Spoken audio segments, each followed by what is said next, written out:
बिस्मिल्लाहिर्रहमानिर्रहीम। अस्सलाम वालेकुम। क्लास 10th, उम्मीद है आप सब खैरियत से होंगे। आज हम class 10th mathematics Punjab text board की न्यू बुक उसका chapter number 3 matrices and determinants और एक्सरसाइज नंबर 3.2 सॉल्व करने जा रहे हैं। इससे कबल हमने एक्सरसाइज 3.1 सॉल्व कर ली थी और उसका जो बेसिक कंसेप्ट था मैट्रिक्स चैप्टर का उसको हमने देख लिया था। आई होप आपको समझ आ गया होगा। आज हमने सॉल्व करनी 3.2। इसमें भी हमारे पास बेसिक कंसेप्ट है, कोई डेफिनेशन है, बहुत इंपॉर्टेंट डेफिनेशन वो आप लाजमी करनी है और उसके हवाले से एमसीक्यूज भी हैं और शॉर्ट क्वेश्चन भी हैं। तो स्टार्ट करते हैं। हमारे पास जो फर्स्ट क्वेश्चन है उसमें क्या कहता है, from the following matrices identify unit matrices, row matrices, column matrices and null matrices. वो कहता है नीचे आपको कुछ मैट्रिक्स दिए गए हैं, कालब दिए गए हैं, उनकी पहचान करें, शिनाख्त करें कि कौन से यूनिट मैट्रिक्स हैं, वदानी कालब हैं, कौन से रॉ मैट्रिक्स हैं, कतारी कालब हैं, कॉलम मैट्रिक्स हैं, कौन से कालमी कालब हैं और लास्ट पे है नल या जीरो कालब, सिफरी कालब। ठीक है, तो यहाँ पे बेसिकली जो टॉपिक हमारा है वो है टाइप्स ऑफ मैट्रिक्स। अगर आप देखें पीछे एक्सरसाइज 3.1 के फौरन बाद ही आपकी हेडिंग है, तो हम पहले टॉपिक इसका देख लेते हैं। हमारे पास जो मेन टॉपिक होगा इसका वो होगा टाइप्स ऑफ मैट्रिसेस। ठीक है, अब हर जो टॉपिक होता है उसकी कुछ ना कुछ टाइप्स होती हैं। तो यहाँ पर हमारे पास जो कंसेप्ट मैट्रिक्स का है इसकी टाइप्स है हमारे पास। तो फर्स्ट ऑफ ऑल देखिए आपकी लिखी हुई है रॉ मैट्रिक्स। ठीक है, जो नंबर 1 पे है आपकी रॉ मैट्रिक्स, ये डेफिनेशन आपकी बुक पे लिखी हुई है, ये आपने लाजमी करनी है। टाइप्स ऑफ मैट्रिक्स एक आध जो है डेफिनेशन लाजमी आती है इनमें से। जो रॉ मैट्रिक्स कैसा होता है, ऐसा मैट्रिक्स, ऐसा कॉलम जिसमें एक ही रो हो, ठीक है, एक ही कतार हो, उसको क्या कहेंगे, रॉ मैट्रिक्स कहेंगे। ठीक है, फॉर एग्जांपल हमारे पास जैसे ये देखें आप, ठीक है, देखें इसमें एक रो है और कॉलम कितने हैं, वर्टिकल 3 है और रो क्या है, एक है, इसको हम कहेंगे रो मैट्रिक्स। ठीक है, ओनली 1 रो। इसमें आप देखेंगे कि खास बात क्या होगी, ओनली 1 रो, इसकी एक ही रो होगी, कॉलम चाहे जितने भी हों, रो एक होगी। उसके बाद नेक्स्ट इसका सेकंड, इसका अपोजिट है, वो है कॉलम मैट्रिक्स। ठीक है, कॉलम मैट्रिक्स जाहिर सी बात है बिल्कुल सेम तरीके से रो की तरह ऐसा मैट्रिक्स होगा जिसमें जो है ओनली 1 कॉलम होगा। ठीक है, जिसमें एक क्या होगा, उसमें एक रो थी, इसमें क्या आ जाएगा, एक कॉलम आ जाएगा। ठीक है, इस तरह वर्टिकल होगा। मैं आपको एग्जाम्पल साथ दे देता हूँ। फॉर एग्जाम्पल हमारे पास ये मैट्रिक्स है 2 0 1। अब देखें इसमें रो कितनी है, 1 2 3 और कॉलम कितना है, एक, इसको हम बोलेंगे कॉलम मैट्रिक्स। उसके बाद नेक्स्ट हमारे पास है जीरो मैट्रिक्स और नल मैट्रिक्स। नंबर 3 पे हमारे पास मौजूद है जीरो मैट्रिक्स और नल मैट्रिक्स। तो नाम से ही जाहिर है आपका जीरो मैट्रिक्स कौन सा होगा, जिसमें जो उसकी तमाम एंट्रीज हैं वो सारी क्या होंगी, जीरो होंगी। ये नहीं कि एम्प्टी होगा, खाली नहीं होगा। ठीक है, अब मैट्रिक्स खाली नहीं हो सकता, उसमें एंट्री कम से कम एक एंट्री लाजमी है। तो ऐसा मैट्रिक्स जिसमें तमाम की तमाम जो उसकी एंट्रीज हैं, जो वैल्यूज हैं, वो क्या हों, जीरो के इक्वल हों। तो ऑल एंट्रीज आर जीरो। ठीक है, तो जितने भी एंट्रीज इसके अंदर होंगी वो कौन सी होंगी, हमारे पास सारी जीरो बन जाएंगी। उसके बाद नेक्स्ट हमारे पास एक स्क्वायर मैट्रिक्स है नंबर 4 पे और एक हमारे पास है रेक्टेंगुलर मैट्रिक्स। तो स्क्वायर मैट्रिक्स, स्क्वायर से आपको क्लियर हो जाएगा स्क्वायर कौन सी शेप होती है जिसकी तमाम साइड क्या होती हैं, आपस में बराबर होती हैं। तो ऐसा मैट्रिक्स, ऐसा कॉलम जिसके जो नंबर ऑफ रोज हैं, नंबर ऑफ रोज वो क्या हों, बराबर हों नंबर ऑफ कॉलम। ठीक है, a matrix in which number of rows is equal to its number of column is called square matrix. ठीक है, जैसे आप यहाँ पे देख लें कितनी रोज हैं, 2 रोज हैं, 2 कॉलम है, तो ये क्या है, हमारा स्क्वायर। अगर आप इस बॉक्स को क्लोज कर दें तो क्या बनेगा, एक आपका स्क्वायर बनेगा। ठीक है, उसके बाद इसका अपोजिट है रेक्टेंगुलर मैट्रिक्स। अपोजिट क्या है इसका, रेक्टेंगुलर मैट्रिक्स। हाँ जी, ये इसके अपोजिट होगा।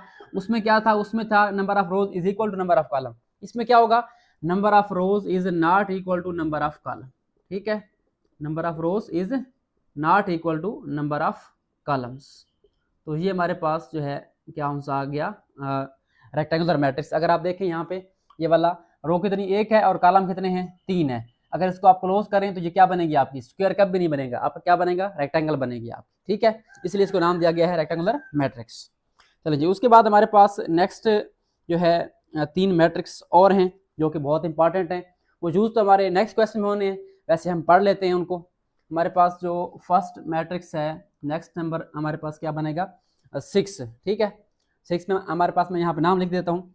6 हमारे पास है जनाब डायगोनल मैट्रिक्स। ठीक है, क्या बोलेंगे इसको, डायगोनल मैट्रिक्स है। उसके बाद नंबर 7 पे है स्केलर मैट्रिक्स। स्केलर मैट्रिक्स, और नंबर 8 पे होगा आपका आइडेंटिटी या यूनिट मैट्रिक्स। ठीक है, वैसे यूनिट जहाँ पे आया हुआ है वो हमने चेक करना है। ठीक है, बट ऊपर वाले दो हमारे अगले क्वेश्चन में होंगे।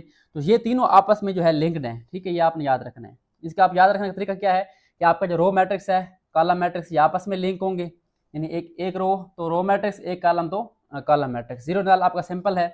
और जो स्क्वायर और रेक्टेंगल है ये आपस में लिंक है, क्योंकि स्क्वायर में क्या होता है, नंबर ऑफ रोज बराबर होती हैं, और कॉलम में रेक्टेंगल में नंबर ऑफ रोज बराबर नहीं होती। अब जो नेक्स्ट आपके तीन है, ये बॉक्स आपका अलग होगा, diagonal, scalar and unit matrix. अब कंसेप्ट क्या है इसका, सबसे पहले अगर आप इसकी डेफिनेशन पढ़ें डायगोनल मैट्रिक्स की, क्या लिखा हुआ है, ए स्क्वायर मैट्रिक्स, पहली बात क्या है, एक स्क्वायर मैट्रिक्स हो, नंबर ऑफ रोज बराबर हो नंबर ऑफ कॉलम के। ठीक है, स्क्वायर मैट्रिक्स कहाँ पे हमारे पास, is called a diagonal matrix if अगर at least any one of the elements of its main diagonal is non zero, कि अगर इसका जो मेन डायगोनल है उसकी कम से कम एक एंट्री जो है वो नॉन जीरो हो, जीरो के अलावा हो। ठीक है, and non diagonal elements are zero. चलिए समझते हैं इसको। फर्स्ट ऑफ ऑल हमारे पास होगा डायगोनल। फॉर एग्जांपल मैं यहाँ पे एक मैट्रिक्स लेता हूँ, ये हमारे पास जो है एक स्क्वायर मैट्रिक्स होगा, इसमें नंबर ऑफ रोज जो है वो इक्वल होंगे नंबर ऑफ कॉलम के। तो यहाँ पे मैं लेता हूँ एंट्री 2 और यहाँ पे लेता हूँ 4। हाँ जी, जो हमारा ये वाला होता है, ये वाला, इसको हम कहते हैं मेन डायगोनल। ठीक है, मेन डायगोनल या प्रिंसिपल डायगोनल, जो आपका यहाँ से पहले एंट्री से शुरू होता है क्रॉस, इसको बोलते हैं मेन डायगोनल। और जो ये हमारे पास होता है, ये होता है सेकेंडरी डायगोनल। ठीक है, इसको आप छोड़ दें, आप इसको नोट करना है, मेन डायगोनल। वो कहता है मेन डायगोनल की एंट्री जो है स्क्वायर मैट्रिक्स की, वो कम से कम एक जो है वो नॉन जीरो हो, सारी जीरो ना हो, कम से कम उनमें से एक। ठीक है, जैसे हम यहाँ पे देख सकते हैं 2 4 है, तो ये नॉन जीरो है दोनों। और जो बाकी सारी हैं वो कौन सी बनेगी इसकी, देखें ऑर्डर क्या है इसका, 2/2 बनेगा। तो यहाँ भी जीरो होना चाहिए, यहाँ भी क्या होना चाहिए, जीरो होना चाहिए। तो इस टाइप का मैट्रिक्स क्या कहलाएगा हमें, हमारे पास डायगोनल मैट्रिक्स, कि अगर उसकी कम से कम जो एक एंट्री है मेन डायगोनल की वो नॉन जीरो हो, बाकी सारे क्या हो, जीरो हो। ठीक है, इसके एक और एग्जाम्पल लेते हैं, यहाँ पे मैं लिख लेता हूँ नेक्स्ट। चलिए इसको पहले देख लेते हैं। अच्छा, अब डायगोनल हमारा हो गया। अब डायगोनल से हमारे पास क्या बनेगा, डायगोनल से बनेगा स्केलर मैट्रिक्स।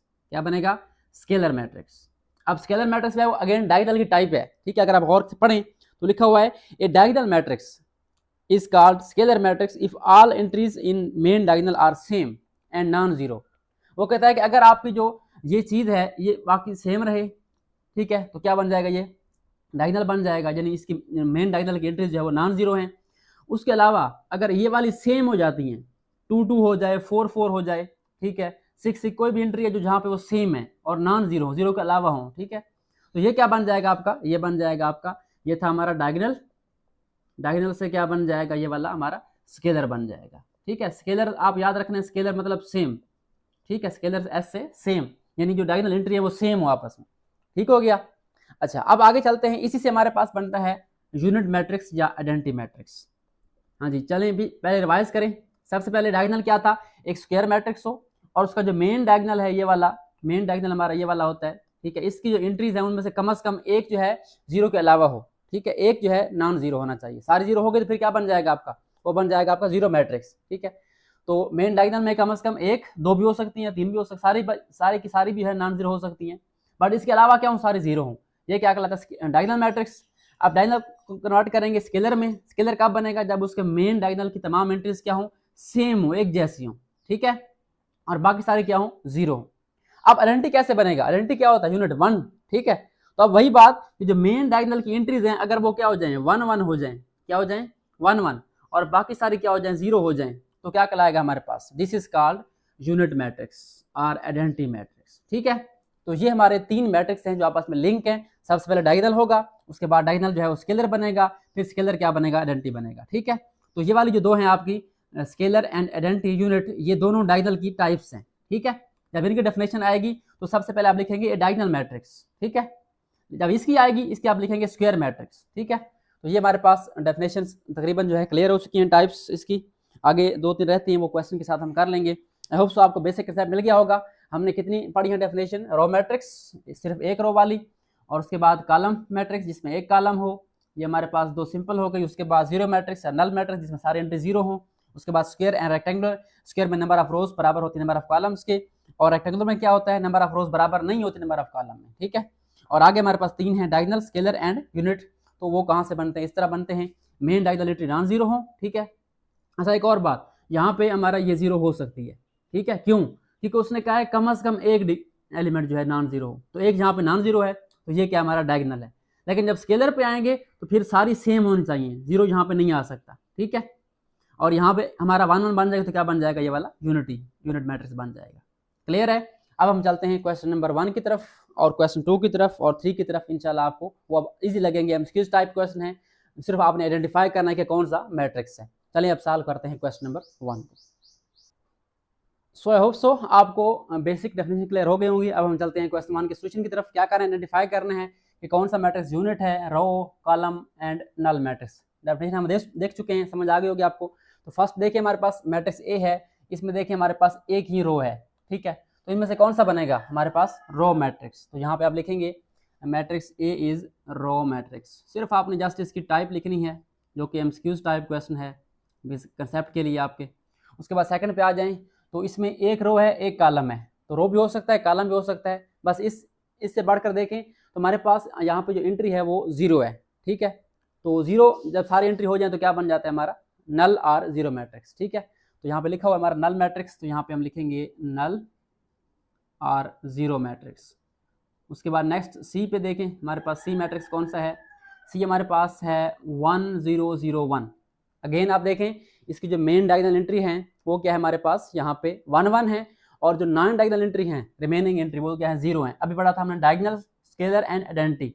अगर डायगोनल एंट्री जो है 1 1 हो जाए और बाकी सारे 0 हों तो ये क्या बन जाता है, यूनिट मैट्रिक्स या आइडेंटिटी मैट्रिक्स। वैसे आप कहेंगे ये स्क्वायर मैट्रिक्स है, स्क्वायर तो है लेकिन उससे बढ़कर कुछ और भी है, ठीक है, वो तो बेसिक टाइप है।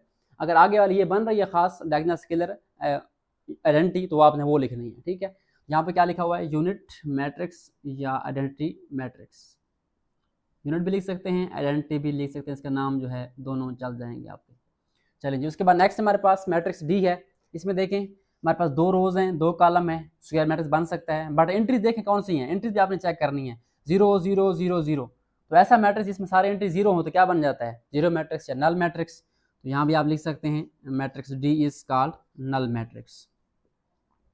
उसके बाद ई है, ई एफ दोनों एक ही टाइप के हैं। देखें 3 रोज हैं 1 कॉलम है, 3 रोज हैं और 1 कॉलम है, जिसका एक कॉलम वो कौन सा होता है, कॉलम मैट्रिक्स। तो यहाँ पे हम क्या लिखेंगे, दोनों में कॉलम मैट्रिक्स।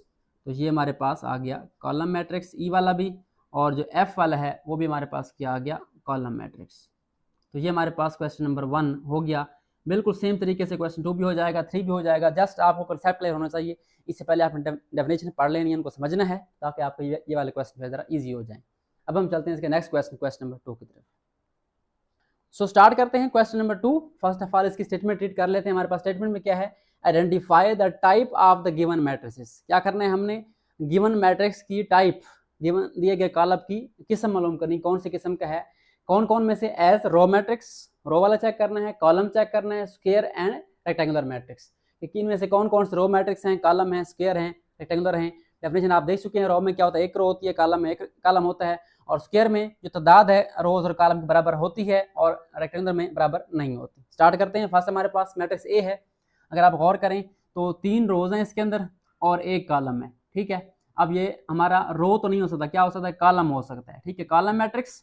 और दूसरा क्या हो सकता है, रेक्टेंगुलर मैट्रिक्स हो सकता है। बट आपने फोकस किस पे करना है, कॉलम मैट्रिक्स पे। तो हमारा क्या बन जाएगा, ये वाला कॉलम मैट्रिक्स। ये हमारा बन गया कॉलम मैट्रिक्स। उसके बाद बी पे जाएं, बी हमारे पास क्या है, बी में हमारे पास 2 रोज हैं और 2 कॉलम है। ना रो बन सकता है ना कॉलम, तो क्या बन सकता है, स्क्वायर या रेक्टेंगुलर। तो स्क्वायर में क्या होते हैं, रोज बराबर होती हैं कॉलम के, तो इसके बराबर हैं। तो ये क्या बन जाएगा आपका, बी हमारे पास बन जाएगा स्क्वायर मैट्रिक्स, ठीक है, मुरब्बी कॉलम उर्दू में कहेंगे इसको। उसके बाद सी है, सी में देखिए हमारे पास 2 रोज हैं और 3 कॉलम है, ना ये रो है ना कॉलम है ना स्क्वायर है। तो क्या बन जाएगा हमारे पास, ये वाला रेक्टेंगुलर, क्योंकि इसमें जो नंबर ऑफ रोज हैं वो इक्वल नहीं है नंबर ऑफ कॉलम के। ये बन जाएगा आपका रेक्टेंगुलर। उसके बाद डी है हमारे पास, डी में देखें 2 रोज हैं और 2 कॉलम है, तो ये क्या बन जाएगा आपका स्क्वायर मैट्रिक्स। उसके बाद नेक्स्ट हमारे पास ई है, ई में क्या है हमारे पास 3 रोज हैं और 2 कॉलम है, तो अगेन क्या बन जाएगा, ये वाला हमारा बराबर नहीं है रोज कॉलम, तो ये बन जाएगा आपका रेक्टेंगुलर मैट्रिक्स। हाँ जी। उसके बाद नेक्स्ट 1 रो है और 3 कॉलम है, ठीक है। तो रो कॉलम में चेक करें कौन सा बन सकता है, रो बन सकता है। तो ये हमारा कौन सा मैट्रिक्स है, रो मैट्रिक्स है। वैसे यहाँ पे ये रेक्टेंगुलर बनता है बट हमने फोकस करना है रो या कॉलम पे। हमारे फर्स्ट बेसिक टाइप ये वाली है। उसके बाद नेक्स्ट जी देखें, 3 रोज हैं और 3 कॉलम है, ठीक है। तो बराबर है number of rose number of column के, स्क्वायर भी नहीं, रो नहीं बन सकता, कॉलम नहीं बन सकता। आगे ऑप्शन बचता है स्क्वायर या रेक्टेंगुलर का, तो स्क्वायर मैट्रिक्स है क्योंकि यहाँ पे नंबर ऑफ रोज बराबर है नंबर ऑफ कॉलम के। ये क्या बन जाएगा हमारे पास, एक स्क्वायर मैट्रिक्स। उसके बाद last but not the least हमारे पास लास्ट क्या है, 3 रोज हैं और 2 कॉलम है। अगेन हमारे पास ये बराबर नहीं है इसकी रोज कॉलम, तो ये बन जाएगा आपका रेक्टेंगुलर मैट्रिक्स। तो ये हमारा लास्ट वाला क्या बन गया, रेक्टेंगुलर मैट्रिक्स। तो आई होप आपको ये टाइप समझ आ गई होंगी। हमारा अगला क्वेश्चन भी ऐसे ही है बट उसमें टाइप्स कौन सी हैं हमारी, डायगोनल, स्केलर एंड आइडेंटिटी वाली, जो 3 हमने लास्ट पढ़ी थी वो होंगी हमारे पास। ये क्वेश्चन नंबर 2 हो गया। आई होप आपको समझ आ गया होंगे, जस्ट आपने आइडेंटिफाई करना है टाइप को। अब हम चलते हैं इसके नेक्स्ट क्वेश्चन, क्वेश्चन नंबर 3 की तरफ। सो स्टार्ट करते हैं क्वेश्चन नंबर 3। हमारे पास क्वेश्चन 3 की स्टेटमेंट क्या है, identify diagonal, scalar and identity matrix. अब यहाँ पे 3 मैट्रिक्स वही लास्ट वाले हमारे आ गए, डायगोनल, स्केलर एंड आइडेंटिटी। तो क्या बताया था डायगोनल का आपको, एक तो स्क्वायर मैट्रिक्स होगा, दूसरा उसका जो मेन डायगोनल है उसकी एंट्रीज क्या होंगी, उनमें से कम से कम एक जो है नॉन जीरो हो, ठीक है। और अगर वो सेम बन जाए तो स्केलर बन जाता है, अगर वो 1 बन जाए तो क्या बन जाता है, आइडेंटिटी मैट्रिक्स। तो स्टार्ट करते हैं नंबर 1 से। हमारे पास 1 में क्या है, मैट्रिक्स ए में 1 0 0 1। अब ये हमारा डायगोनल तो है क्योंकि देखें ये हमारे एंट्रीज जो है वो नॉन जीरो हैं और ये वाली जीरो हैं। डायगोनल तो हो गया। क्या ये स्केलर या आइडेंटिटी बन सकता है, स्केलर कब होगा, जब ये बराबर होंगे। अब बराबर तो हैं लेकिन आगे खास बात क्या है कि 1 1 आ गया है। जब यहाँ पे 1 1 हो जाए तो फिर क्या बन जाएगा आपका, आइडेंटिटी मैट्रिक्स, ठीक है। याद रखना है अपने आइडेंटिटी से, यूनिट से 1, तो ये कौन सा बन जाएगा आपका, यूनिट मैट्रिक्स या आइडेंटिटी मैट्रिक्स। तो क्वेश्चन में लिखा हुआ आइडेंटिटी, तो यहाँ पे हम यही लिखते हैं आइडेंटिटी मैट्रिक्स। ये सेकंड चेक करें, बी वाला, बी में हमारे पास क्या है 5 0 0 5। अब सबसे पहले चेक करें क्या डायगोनल बनता है, स्क्वायर मैट्रिक्स है, 2 रोज 2 कॉलम है और main diagonal entries non zero हैं, ठीक है, और बाकी जीरो हैं, डायगोनल तो बन गया। उसके बाद नेक्स्ट क्या होता है, स्केलर होता है। स्केलर में क्या होता है, ये वाली बराबर होती हैं और 1 के अलावा होती हैं, ठीक है, 1 0 के अलावा। तो यहाँ पे देखें 5 5 है, तो ये हमारा आइडेंटिटी नहीं बन सकता, सेम तो है लेकिन आइडेंटिटी नहीं है क्योंकि 1 1 नहीं है यहाँ पे। तो क्या बन जाएगा पीछे वाला, ये बन जाएगा स्केलर मैट्रिक्स, ठीक है, स्केलर मैट्रिक्स। उसके बाद सी को चेक करें, हमारे पास सी में क्या है, सी में हमारे पास 3 0 0 0। अब मेन डायगोनल कौन सा है इसका, ये वाला, और इसमें कम से कम एक जो है वो नॉन जीरो है, स्क्वायर मैट्रिक्स है। और दूसरा हमारे पास ये जो है मेन डायगोनल एंट्री में एक एंट्री नॉन जीरो है और बाकी जीरो है, और इसके अलावा सारे क्या हैं, जीरो हैं। तो पहले मैट्रिक्स की डायगोनल की कंडीशन सेटिस्फाई हो रही है हमारे पास कि एटलीस्ट कम से कम एक एंट्री जो है नॉन जीरो हो, बाकी सारे क्या हो, जीरो हो। तो क्या बनता है हमारे पास, ये वाला डायगोनल मैट्रिक्स, ठीक है। आगे स्केलर की तरफ नहीं जाते क्योंकि आगे एंट्री है नहीं हमारी, तो ये कौन सा बन जाएगा आपका, डायगोनल मैट्रिक्स बन जाएगा। उसके बाद नेक्स्ट चले मैट्रिक्स नंबर 4 पे, डी पे। यहाँ पे देखें 7 0 0 6। अब मेन डायगोनल नॉन जीरो हैं, ठीक है, और ये वाले जीरो हैं, डायगोनल तो हो गया, ठीक है। अब आगे देखें ये वाली मेन डायगोनल एंट्रीज कौन सी हैं, डिफरेंट है, ठीक है। अगर 1 1 होती तो क्या बन जाता, आइडेंटिटी। अगर सेम होती तो क्या बन जाता, स्केलर। तो यहाँ पे हमारे डिफरेंट हैं तो क्या बन जाएगा, डिफरेंट से डायगोनल, ठीक है। ये हमारा बन गया डायगोनल मैट्रिक्स, ठीक है। उसके बाद नेक्स्ट लास्ट ऑप्शन है इसका 2 0 0 2 ई मैट्रिक्स है। तो यहाँ पे देखें हमारे पास स्क्वायर मैट्रिक्स है और main diagonal entry non zero हैं और बाकी सारे क्या हैं, जीरो हैं, ठीक है। तो ये हमारा होता है मेन डायगोनल, और इसके अलावा क्या बोलते हैं, नॉन डायगोनल एंट्री, वो सारे जीरो हैं। और यहाँ पे देखें हमारी ये नॉन जीरो हैं और सेम है, सेम से मुराद स्केलर। डायगोनल तो बन गया लेकिन आगे अगर सेम हो तो क्या बन जाता है, स्केलर बन जाता है। तो लास्ट वाला हमारा क्या हो गया, ये वाला हमारा स्केलर मैट्रिक्स हो गया। आई होप सो आपको ये टाइप समझ आ गई होंगी क्वेश्चन नंबर 3 की। बहुत ईजी है, सिर्फ कंसेप्ट आपने देखना है इसका, और डेफिनेशन आपने यहाँ तक लाजमी करनी है जो हमने पढ़ी है, अभी और पढ़नी है कुछ 1 2, वो भी आपने लाजमी करनी है, पेपर में अक्सर आ जाती है शॉर्ट क्वेश्चन में। तो अब हम चलते हैं इसके नेक्स्ट क्वेश्चन, क्वेश्चन नंबर 4 की तरफ। सो चलते हैं क्वेश्चन नंबर 4 की तरफ। क्वेश्चन 4 की स्टेटमेंट क्या है, find the transpose of each of the following matrices. क्या करना है हमने, एक नया टॉपिक आ गया, ट्रांसपोज ऑफ मैट्रिक्स।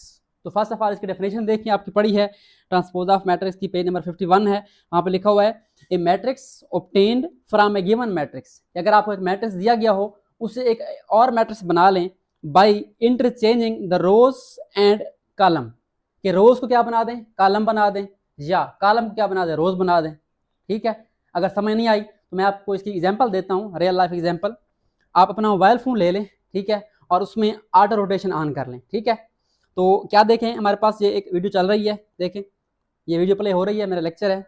यहाँ पे अगर मैं इसको ऐसे करूँगा, देखें हमारे पास क्या हो जाता है, स्क्रीन क्या हो जाती है आपकी हॉरिजॉन्टल और ये वर्टिकल, ठीक है, ऑटो रोटेशन आपकी।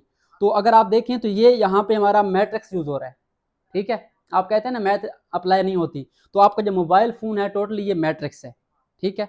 कैसा मैट्रिक्स है कि अगर आपकी स्क्रीन की जो रेजोल्यूशन है वो आई थिंक क्या होती है 1920 मल्टीप्लाई बाई 1080 इस तरह होती है। तो ये क्या है आपका, ये मैट्रिक्स है, ठीक है। इसमें आपके ये रोज हैं और ये क्या है आपके कॉलम्स हैं, यानी आपके जो मोबाइल स्क्रीन है ये बहुत बड़ा मैट्रिक्स है। आपकी तमाम ग्राफिक्स बनती हैं, पिक्चर्स बनती हैं, वो किस बेस बनती हैं, अंदर कंप्यूटर पे मैट्रिक्स चल रहा होता है, ठीक है। इंशाल्लाह कभी आपको इसका एक प्रैक्टिकल दिखाएंगे, फिलहाल आपको एक जस्ट जो है टच दे दिया है। ये क्या हमारा देखें ट्रांसपोज यूज हो रहा है, इस तरह था देखें, और ये क्या हो गया फ्लिप हो गया। अभी आप क्वेश्चन में सॉल्व करेंगे आपको मजीद समझ आ जाएगी। तो देखते हैं ट्रांसपोज कैसे फाइंड करना है आपने। आपका मैट्रिक्स कौन सा है, ए है, इसमें एंट्रीज हैं आपकी 2 रोज हैं 2 कॉलम में। अब रो में देखें हमारे पास 2 3 है और 4 5 है। आपने क्या करना है, जस्ट आपने ए के ऊपर पावर की जगह पे टी लिख देना है, स्मॉल टी, इसका मतलब ट्रांसपोज ऑफ ए, यानी इसका ट्रांसपोज ले रही है, ठीक है। और आंसर क्या आएगा इसका कि आपकी जो रो है ये वाली, मैं निशान लगा रहा हूँ यहाँ पर, रो कौन सी आपकी पहली 2 3, ये क्या बन जाएगा आपका फर्स्ट रो क्या बन जाएगी आपकी R1 जो है वो पहला कॉलम बन जाएगा। इस तरीके से पहले हॉरिजॉन्टल थी, अब क्या हो गई वर्टिकल, जैसे मोबाइल आपकी स्क्रीन पहले ऐसे थी अब ऐसे हो गई, या ऐसे थी फिर ऐसे हो गई, तो रो क्या बन गई आपका ये वाला कॉलम बन गया। अब ये आपका C1 बन गया, ठीक है, कॉलम 1, ये हमारे पास क्या बन गया C1। अब सेकंड रो कौन सी है आपकी 4 5 है, ये R2 है, रो 2, इसको सेकंड कॉलम बना दें, ये बन जाएगा आपका 4 5। अब देखें ये हमारे पास क्या आ गया, कॉलम नंबर 2 आ गया, यानी जो आपकी रोज हैं वो किस में चेंज हो गई, कॉलम में चेंज हो गई। या अगर आप कॉलम देखें, पहला कॉलम क्या है 2 4 है, इसको पहले रो बना दें, दूसरा कॉलम क्या है 3 5 है, इसको सेकंड रो बना दें। एक काम करना है, या रो को कॉलम बनाना है या कॉलम को रो बनाना है, वो आपकी मर्जी, जो आपने करना है करना एक है आपने, ठीक है। तो मैं इसको मिटा देता हूँ, हमारा सोल्यूशन हो चुका है। तो ये हमारे पास जो ट्रांसपोज है वो आ चुका है। आई होप सो आपको कंसेप्ट मिल गया होगा। आपने मोबाइल फोन याद रखना है, उसकी जो स्क्रीन रोटेशन है, ऑटो रोटेशन वाला टॉपिक घुमाएंगे तो आपकी स्क्रीन ऑटोमेटिक मूव होती है, तो वो क्या हो रहा है आपका अप्लाई हो रहा है ट्रांसपोज ऑफ मैट्रिक्स। तो ये हमारे पास पहले पार्ट का आ गया ए मैट्रिक्स का। बी में आ जाएं, बी में क्या है हमारे पास 1 2 और 3 रोज हैं और एक कॉलम है, ठीक है। तो हम यहाँ पे बी ट्रांसपोज लेंगे, या तो रोज को कॉलम में लिखेंगे या कॉलम को रोज में। तो देखिए एक ही कॉलम है तो एक रो बना दें सिंपल सी। एक कॉलम क्या है 3 7 6, ये बन जाएगी एक रो, तो ये हमारे पास क्या आ गया बी का ट्रांसपोज आ गया। उसके बाद सी में चेक करें, सी में एक रो है तो सी का ट्रांसपोज कैसे आएगा, एक रो है तो एक कॉलम बन जाएगा, वेरी इजी। 5 -2 4 है, 5 -2 4। उसके बाद लास्ट पर not the least matrix D, D का ट्रांसपोज लेना है आपने। तो चेक करें हमारे पास 3 रोज हैं और 2 कॉलम है, ठीक है। तो हम रो वाइज करते हैं इसको। फर्स्ट ऑफ ऑल देखें हमारे पास जो पहली रो है इसमें एंट्री कौन सी है 2 5, तो ये बन जाएगा आपका पहला कॉलम, ठीक है। सेकंड एंट्री रो कौन सी है 3 6 है, ये बन जाएगा सेकंड कॉलम। और थर्ड रो कौन सी है 4 7, ये बन जाएगा थर्ड कॉलम। बस इतनी सी बात है ट्रांसपोज में, बहुत ईजी टॉपिक है। आई होप आपको समझ आ गया होगा। अब हम चलते हैं इसके नेक्स्ट क्वेश्चन, क्वेश्चन नंबर 5 की तरफ। सो चलें सॉल्व करते हैं क्वेश्चन नंबर 5 की स्टेटमेंट क्या है हमारे पास, find the negative of following matrices. हमारे पास 3 मैट्रिक्स गिवन है, इनका नेगेटिव फाइंड करना है। अब नेगेटिव क्या होता है, अगर आप लास्ट देखें डेफिनेशन 12 वाली, वहाँ पर लिखा हुआ है the negative of matrix A is obtained by multiplying each of its element by -1, ठीक है। कि एक मैट्रिक्स गिवन हो उसका नेगेटिव कैसे फाइंड करना है आपने। फॉर एग्जाम्पल हमारे पास यहाँ पे मैट्रिक्स ए है, इसका नेगेटिव ए क्या आएगा, आप मैट्रिक्स नाम के साथ क्या लगा देंगे, नेगेटिव लगा देंगे, ये बन जाएगा -a। और जो इसकी एंट्रीज हैं, जहरी बात है जब ए इससे मल्टीप्लाई किया है इधर मल्टीप्लाई होगा नेगेटिव साइन, ठीक है। तो यहाँ पे जब मल्टीप्लाई होगा तो नेगेटिव वाला क्या हो जाएगा, ये वाला पॉजिटिव हो जाएगा, +3 बन जाएगा। और 0 हमारा न्यूट्रल होता है, ठीक है। तो ये हमारा वैसे रहेगा, इसके में प्लस माइनस नहीं आता होता। और 5 पॉजिटिव था तो ये क्या हो जाएगा नेगेटिव हो जाएगा, और 6 पॉजिटिव था क्या हो जाएगा नेगेटिव हो जाएगा। तो ये हमारे पास है नेगेटिव ऑफ मैट्रिक्स, यानी सिंपल आपने उनके साइन चेंज कर देने हैं, प्लस से माइनस, माइनस से प्लस। क्लियर हो गया, ये नेगेटिव ए आ गया। इस तरह से नेगेटिव बी फाइंड कर लें, बिल्कुल सिंपल सा काम है। हाँ जी, -3 था तो क्या हो जाएगा +3, +3 क्या हो जाएगा -3, -2 क्या हो जाएगा +2, +2 क्या हो जाएगा -2, ओके। उसके बाद लास्ट है हमारे पास, लास्ट पार्ट इसका -c आ जाएगा, नेगेटिव ऑफ c, ये क्या बन जाएगा -9 है तो प्लस का 9 हो जाएगा, +1 है तो क्या हो जाएगा, -1 हो जाएगा, यहाँ +1 माइनस का हो जाएगा और -7 प्लस का हो जाएगा। प्लस आप लिखे ना लिखें आपकी मर्जी है, एक ही बात होती है, साथ लिखा हो ना लिखा हो, या सिंपल इसको आप ऐसे लिख दें तो ये भी क्या हमारा पॉजिटिव होता है। तो ये हमारे पास क्वेश्चन नंबर 5 बहुत ही आसान सा सिंपल सा नेगेटिव मैट्रिक्स, सिर्फ आपने क्या करना है, साइन चेंज कर देना है। ठीक है, मैट्रिक्स के नाम का साइन नेगेटिव रखना है, इसको शो ऐसे करते हैं, और जो इसकी एंट्रीज हैं उनके क्या करने हैं, पॉजिटिव से नेगेटिव, नेगेटिव से पॉजिटिव। अब हम चलते हैं इसके नेक्स्ट क्वेश्चन, क्वेश्चन नंबर 6 की तरफ। सो स्टार्ट करते हैं second last question, question number 6। हमारे पास क्या गिवन है, if matrix A is equal to 2 3 4 5 and matrix B is equal to 7 6 5 8 then verify that. दो मैट्रिक्स गिवन है ए बी, हमने वेरीफाई करना है, तस्दीक करनी है। पार्ट 1 में क्या है, A transpose and again transpose. ठीक है, इसको पढ़ेंगे transpose of A transpose is equal to A and transpose of B transpose is equal to B. यानी कि हमने क्या करना है, हमने डबल ट्रांसपोज लेना है। तो फर्स्ट ऑफ ऑल जो हमारी पार्ट 1 है, इसके सोल्यूशन में क्या करेंगे हम, सबसे पहले हमारे पास जो ए है वो राइट करेंगे। हमारे पास ए जो है वो क्या है, 2 3 4 एंड 5। ठीक है, पहले क्या लेना है, इसका ट्रांसपोज लेना है। ट्रांसपोज अब बताया था आपको कि आप रोज़ को क्या बना दें, कॉलम, या कॉलम को रोज़। पहली रो कौन सी है, 2 3 है, तो ये बन जाएगा पहला कॉलम। सेकंड रो कौन सी है, 4 5, ये बन जाएगा सेकंड कॉलम। एक ट्रांसपोज आ गया। अब ब्रैकेट के ऊपर एक और ट्रांसपोज लिखा हुआ है, इसका मतलब इसका अगेन ट्रांसपोज लेना है। ले सकते हैं, कोई मुश्किल नहीं है। इधर हम क्या लिखेंगे, ए ट्रांसपोज के ऊपर ब्रैकेट लगा लेंगे और फिर एक और ट्रांसपोज लिखेंगे, टी लिखेंगे, इसका मतलब इसका ट्रांसपोज ले रहे हैं आप। ठीक है, तो दोबारा लें इसका ट्रांसपोज, जो आंसर आया था हमारा ए ट्रांसपोज। तो अगेन वही काम, पहली रो कौन सी है, 2 4, तो ये पहला कॉलम बन गया, और सेकंड रो कौन सी है, 3 5, तो ये सेकंड कॉलम बन गया। तो ये हमारे पास आंसर आ गया। अब गौर करें, ये क्या बनता है हमारे पास, ये कौन सा मैट्रिक्स है आपका, 2 3 4 5, ए बन रहा है। और यही हमने वेरीफाई करना था कि अगर आप किसी मैट्रिक्स का डबल ट्रांसपोज लेते हैं तो दोबारा वही मैट्रिक्स बन जाता है। ठीक है, ए ट्रांसपोज लिया तो चेंज हो गया, लेकिन दोबारा ट्रांसपोज लिया दोबारा क्या बन गया आपका, वही ए। ठीक है, जैसे मोबाइल स्क्रीन दिखाई थी आपको, अगर ऐसे वर्टिकल है उसको ऐसे करें, एक बार ट्रांसपोज लें और दोबारा लें तो दोबारा वही बन जाएगी। क्लियर, हमारे पास यहाँ पे आगे आंसर कि हमारे पास जो ट्रांसपोज ऑफ ए ट्रांसपोज है वो किसके बराबर है, ए के बराबर है। ये बार हमारा ए बन गया, यहाँ पे आप लिख दें हैंस वेरीफाइड। तो ये हमारे पास फर्स्ट पार्ट हो गया। आई होप सो आप सेकंड पार्ट खुद कर लेंगे, सॉल्व करवा देता हूँ मैं। हाँ जी, पहले आप क्या लिखेंगे, मैट्रिक्स बी, हमारे पास बी में क्या है, फर्स्ट रो में 7 6 एंड 5 8 है। पहले क्या लेंगे, एक ट्रांसपोज लेंगे, इसका सिंपल एक ट्रांसपोज ले तो क्या बन जाएगा, फर्स्ट रो कौन सी 7 6 है, ये बन जाएगा फर्स्ट कॉलम। सेकंड रो कौन सी है, 5 8, ये बन जाएगा सेकंड कॉलम। एक ट्रांसपोज आ गया, इसका अगेन ट्रांसपोज लें, बी ट्रांसपोज के ऊपर टी लिख दें और अगेन निकालें इसका ट्रांसपोज। फर्स्ट रो कौन सी 7 5, ये बन जाएगा फर्स्ट कॉलम, और सेकंड रो कौन सी 6 8, ये बन जाएगा सेकंड कॉलम। अब चेक करें, मैच करें, बनता है बी 7 6 5 8 बन गया। इधर हमारे पास वही रहेगा, बी डबल ट्रांसपोज, और इधर क्या बन गया आपका, बी बन गया, जो कि हमने वेरीफाई करना था। यहाँ पे हम राइट कर देंगे हैंस वेरीफाइड। तो ये हमारे पास क्वेश्चन नंबर 6 भी सॉल्व हो चुका है। अब हम चलते हैं इसके लास्ट क्वेश्चन, क्वेश्चन नंबर 7 की तरफ। चलिए जी, सॉल्व करते हैं एक्सरसाइज 3.2 का last question, question number 7, last but not the least.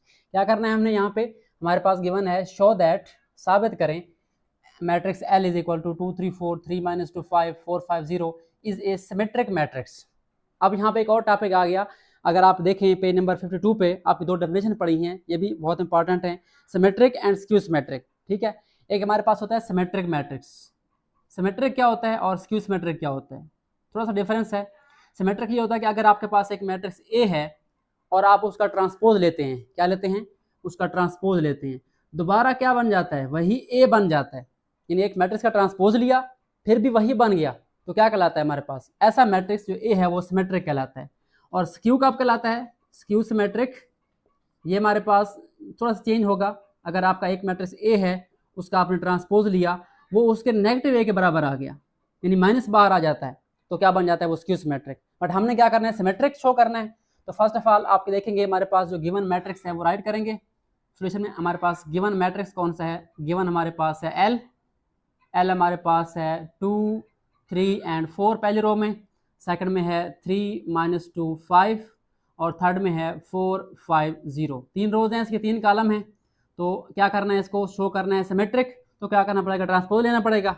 तो लेते हैं इसका ट्रांसपोज, मैट्रिक्स एल का ट्रांसपोज लिया हमने। ट्रांसपोज कैसे लेते हैं, रोज को कॉलम बना दें या कॉलम को रोज बना दें। तो पहली रो कौन सी है आपकी 2 3 4, ये बन जाएगा पहला कॉलम, ठीक है। सेकंड रो कौन सी है 3 - 2 5, तो ये बन गया सेकंड कॉलम। और थर्ड रो कौन सी है 4 5 0, ये बन गया थर्ड कॉलम। अब चेक करें क्या हमारे पास ये वही रहता है। देखें 2 3 4 2 3 4, 3 - 2 5 3 - 2 5, 4 5 0 4 5 0। तो ट्रांसपोज लेने के बावजूद हमारे पास ये वही मैट्रिक्स आ गया है, ठीक है। इसका मतलब ये मैट्रिक्स क्या है, सिमेट्रिक है। तो यहाँ पे आप लिखेंगे एल ट्रांसपोज किसके बराबर आ गया, दोबारा ये उसी एल के बराबर आ गया। तो L transpose equal to L. So hence proved that, hence verified that या proved, hence proved that matrix L, जो मैट्रिक्स एल है वो हमारे पास क्या है, वो सिमेट्रिक मैट्रिक्स है, इज सिमेट्रिक, ठीक है। तो ये हमारे पास सिमेट्रिक वाला क्वेश्चन है, एक लास्ट वाला। आई होप आपको समझ आ गया होगी, बहुत शॉर्ट सा क्वेश्चन, सिंपल। आपने ट्रांसपोज लेना है, अगर दोबारा वही मैट्रिक्स बन जाए तो क्या बन जाएगा, सिमेट्रिक। सो ये हमारे पास एक्सरसाइज 3.2 कंप्लीट सॉल्व हो चुकी है। आई होप आपको इसकी समझ आ गई होगी। तो आज के लिए इतना ही, मिलते हैं नेक्स्ट वीडियो में जिसमें इसकी नेक्स्ट एक्सरसाइज 3.3 सॉल्व करेंगे। तब तक के लिए आप अपना ख्याल रखें। Thanks for watching and don't forget to subscribe and share my channel.